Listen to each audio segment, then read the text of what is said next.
อ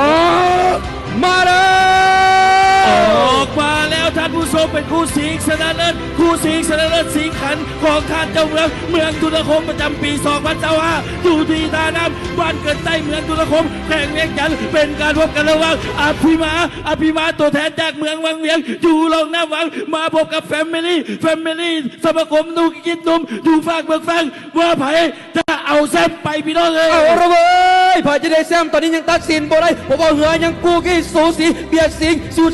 สีต่างคนต่างพายต่างคนต่างอัดแซ่จะดึง2ยองได้3ถาม7 4บีเจ5เบิกตามสายตาตอนนี้ไฟเบอรี่ในนามเจ้าภาพว่าจะได้ใส่สีพายดีจากแกบอทองดำส่วนว่าอภิมาบอลของปัญญามต่างคนต่างพายต่างคนต่างอัดต่างคนต่างจี้จูจี้สูสีละเว้ยขี้สูสีบอลออกบอกตัวได้ว่าไม่เป็นไหมตอนนี้ไฟเบอรี่ยังจี้ขึ้นมาส่วนอภิมายังหนีอยู่